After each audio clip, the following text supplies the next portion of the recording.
What's up everyone, Gus DaCosta here. I hope you're doing great today. Today I'm out here. It is still freezing. The weather's been pretty crappy up here in Massachusetts, so it's been tough to get out here. I just had to tough it out today and get out here and to see if I can test the Canon XA11 outdoors. And today it's pretty nice. It's a little cloudy, but I'm testing out the modes in like wide DR, standard mode, and highlight priority. And so far, wide DR I think is winning. I'll have to see it back at the house and see which one I like better. But this is a beautiful spot here out on the lake in Worcester, Mass.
The handle is very easy to attach right here. When you get it straight out of the box, you're gonna see like all you're gonna have to do is like this screw and then tighten it up right over here.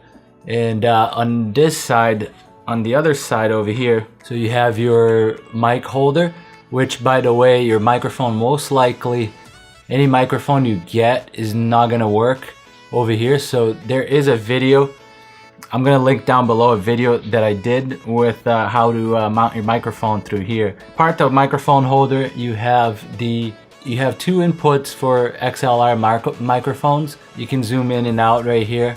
You can start and stop your video right over here. You have a hot shoe mount, which by the way, I use it all the time. You have your mic controls. So right here on the top, you have channel 1, and then on the bottom is channel 2. So the way you do it is right in the middle here. You would turn the handle on by switching it right here to on, and then you have an option to do line mic or 48 volt phantom power. I do use the Rode NTG3, so I always leave it to 48 volts of phantom power. Right here you can adjust the level, and then down here is the same thing. It's just the other controls for the other microphone input. And also, if you want to shoot in the dark with the, because you have infrared with this camera, and if you can only do that when the handle is attached. When you detach when you take the handle off, you will not have that option to do that.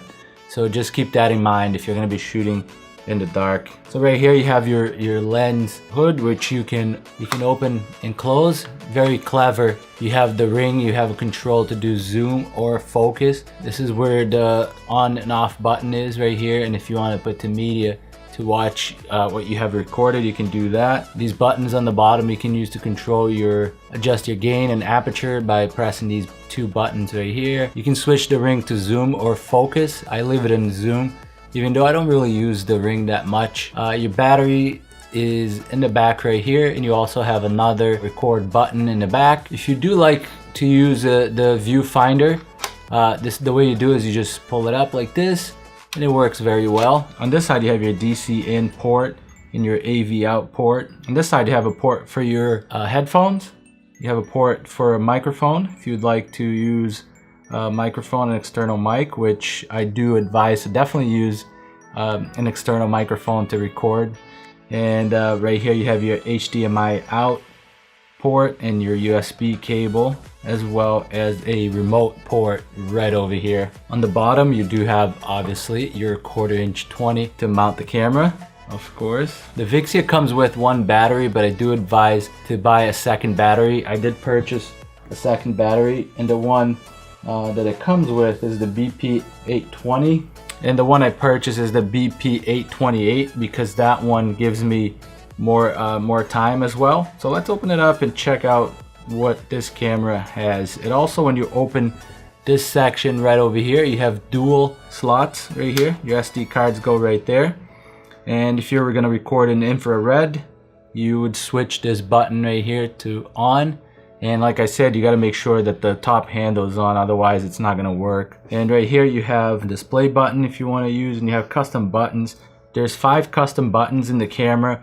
Some comes preset with pre-recording and autofocus, but you can set other buttons in the camera to do whatever it is that you want to do. So these lines you see right here is the enhanced zebra patterns that you have. You can set it to 75% and 100%.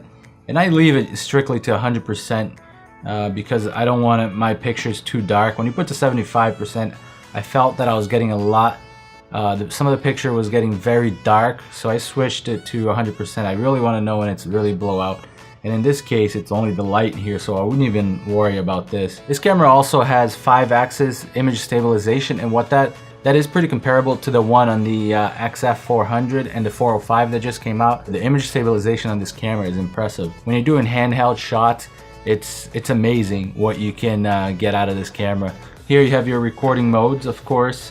You have TV, AV, and you have program. These are different modes you can shoot with. If you want to do portrait, sports, night scene, snow, spotlight, low light, sunset, beach, and fireworks. I usually leave it in manual. So right here you can also set your white balance to whatever it is you want. I usually, depending where I am, I'll change it. For the most part, I will leave it in auto balance if I'm shooting alone, just to be safe. Right over here you have your focus, and if you want to use manual focus, you would tap that.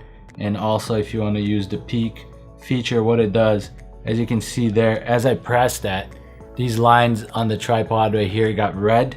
And that's what it, when it indicates that it's really focused on those areas right there. And if I shut it off, you see it goes away. You can also do your mic levels. I don't have a microphone obviously set up, so the handle is off right now, so it just sets to auto, just in case if I'm using the camera it will record some audio. And then you can, there are different situations that you can use your audio. You can set to standard, forest birds, noise suppression, custom settings, speech. It's pretty amazing some of the features that this camera has. I would say that this is a beginning professional camera. And image stabilizer, like I said, you can do, I usually leave it in dynamic. You can do standard, and then you can shut it off. But dynamic is pretty amazing as far as image stabilization. Also, this thing is what I really wanted to talk about, is looks. And you can do wide DR, which most of the time I'm shooting in wide dynamic range. I love wide DR the best, but there are situations where you will need like the highlight priority and standard. Standard, you can't really go wrong with using the standard. If you are in an area that's really bright, I advise to use the highlight priority for sure. And you can do that. And this just tells you that it would be best if you had a setting on an external monitor to brighten the settings to allow you to appreciate more details in the image. So getting into the menu here, this is you can set the digital zoom, and it's up to 400 times. And if you have a tripod and you really need to, if you're recording sports like a game and you're kind of far away, you'd be impressed with the digital zoom. If you have a 20 times optical zoom, so if I shut this off, it's just a regular 20 times optical zoom. And here you have zoom controls that you can do. You can change the speed. You can change the speed on the zoom rocker, on the handle speed. You can change it over here as well. You can do so the autofocus mode, you can do instant autofocus, which I do. Of course, everybody wants the best that you can get, so I do advise to keep in the instant autofocus. You can do focus assistance, face detection, which I always have it on as well, no matter what. You can do flicker reduction, ND filter, I always leave it on.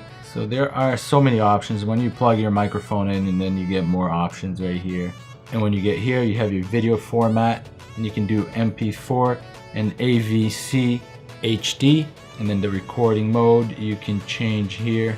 You can do up to 35 megabytes per second and 59 frames per second. But I do advise, if you're gonna shoot, this is like if you want to shoot regular and it will play 60, the playback would be a 60 frames per second, but this camera can also do slow motion where it will record in 24, but when you play back, it's going to be automatically in slow motion, and it plays like at a 40% speed. And right over here, you can choose how you want to record your SD card. If you want to record movies on the A and photos on the B, or if you want to do both on the A, it's your choice. That's another great feature that I like about this. You can change the recording to dual or relay recording you want to do. You do lose some functions depending on what type of recording you're using, so just keep that in mind, that not all features are available to all recordings. You got to play around with it and see what type of recording you're doing. Right here, you choose your frame rate. You can do 29 and 23, and like I said, you can do up to 59 frames per second, but you would choose that up over here. Oops, sorry, the recording mode.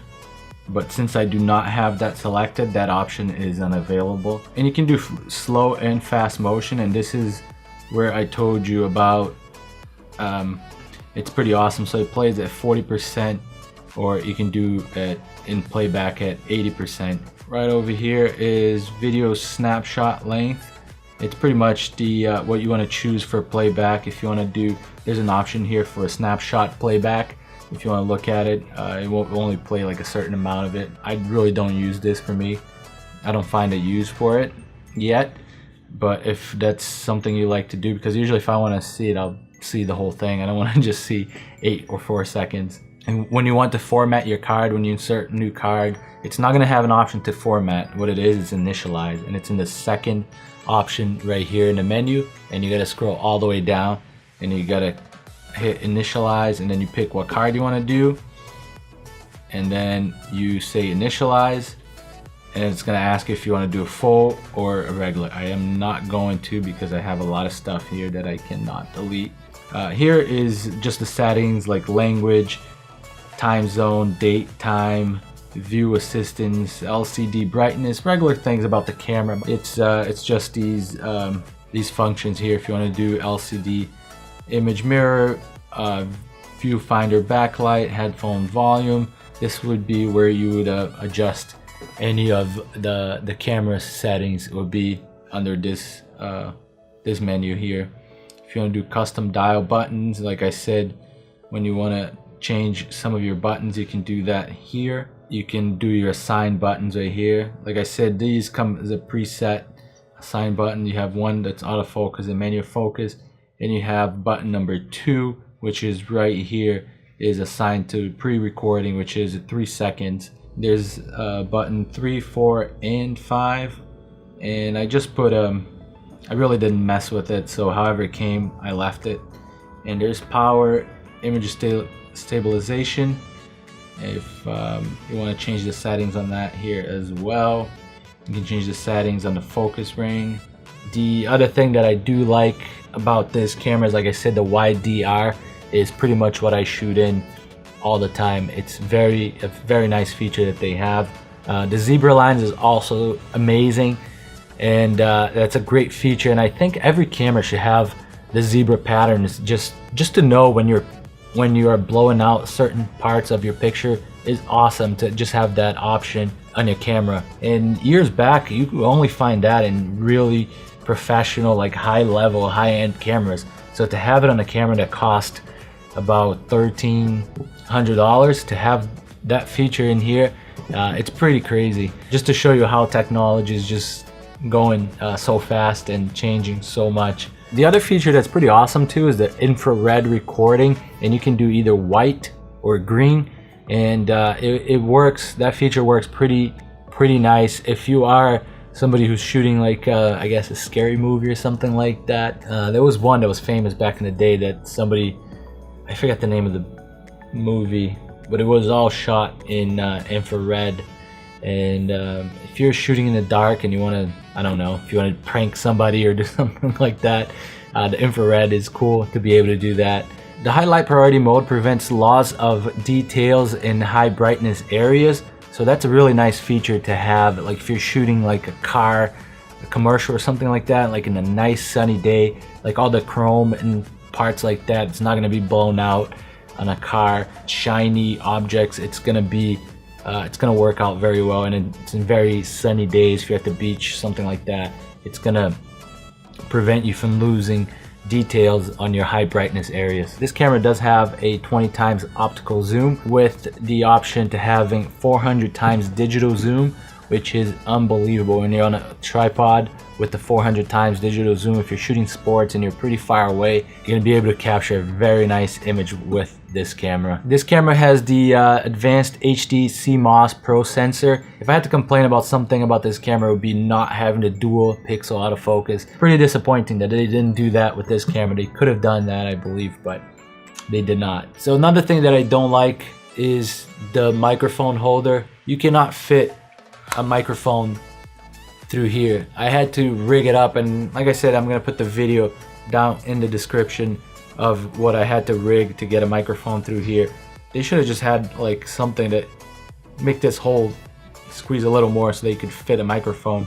And it does, and it sits kind of low too. Like when I have my Rode NTG3 and I have the wind fur in here, it would show in the camera. So I had to use the hot shoe mount with let me show you, just 1 second. I'm going to show you. This is the only way that it's not going to show in your picture. As you can see here in the screen, it is not showing the microphone in there.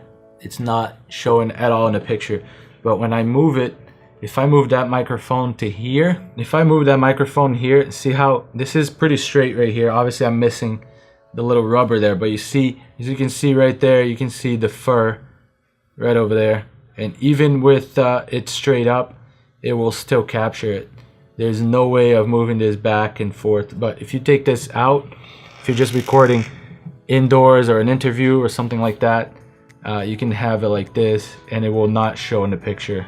Just keep that in mind. But if you use it up here, you should be okay. As you can see, this is the setup when I have the microphone up there, and I just have a short cable that goes from here to here, and you capture some amazing audio with this camera. And when you're in the run and gun and you're just doing this, or doing a birthday party or a wedding, anything like that, you're gonna capture amazing audio being able to use that XLR microphones. You can you have the dual slots SD cards, and you can have SDHC and SDXC. And both of those cards, you can have 128 in one and 128 in the other, and you pretty much can just record until the end of life. If you can plug this into an outlet, you can just keep recording and go on. There's a lot that you can put in 128 gigs because this does not shoot 4K. It's just 1080.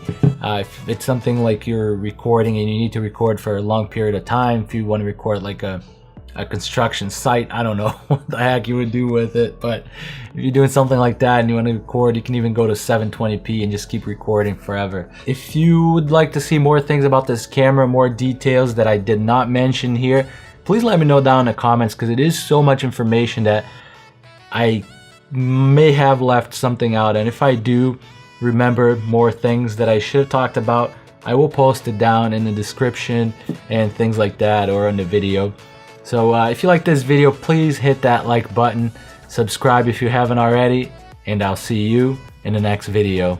Oh, by the way, if you the giveaway is still going on, so if you haven't entered the giveaway, the link is down in the description. I think it's gonna run until Tuesday or Wednesday this week, and then a winner is gonna be randomly picked, and I will ship the book out to the winner. So I hope you have a good one, and I'll see you in the next video.